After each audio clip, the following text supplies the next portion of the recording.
আমাদের রেডি হয়ে গেছে, ফ্রাইডে আজকে।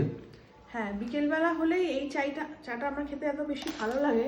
বিকেলবেলা না, আমি দিনে 3 বার খাই, কোনো কোনো সময় 4 বারও হয়ে যায়। কিন্তু মানে ডিটক্সটা ফেলে না চা খাওয়ার এনার্জিটা আরো বেশি বেড়ে যায়, কারণ ডিটক্সটা যে একটা সুন্দর স্মেল সঙ্গে সঙ্গে মুডটাকে এনহ্যান্স করে দেয়। কিন্তু এই শুক্রবার এই ডিটক্সটা ফেলতে পারবো না।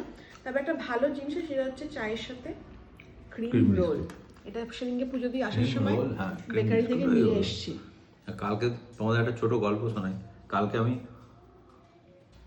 ওর জন্য ডাব কিনতে যাই, আমি 2টো ডাব নিই, 2টোই ডাব, একদিন পরে আবার গিয়ে নিই, 100 টাকা নেয়। ঠিক আছে, কালকে কী করেছে ডাবওয়ালা, খুব ভালো সে লোকটা, আমাকেও একটা দিয়েছে এক্সট্রা, বলছে তুমি একটা খাও, তুমি তো খাও না, আমার তরফ থেকে তোমায় দিলাম। আমি না, তোমার তো লস হয়ে যাবে, বলছে না তুমি খাও। তা ভালো মানুষও না আছে আমার, না ওর ওইটা দেখে আমি ওকে এসে বলছি, দেখো লোকটা মানে আমি খাই না ও জানে, ওকেই আমি কেটে দিই, তো কি মনে হয়েছে, কারণ তুমি 100 টাকায় টাকা লাভ করবে, তুমি আবার একটা ডাব, বলছে না তুমি খাও।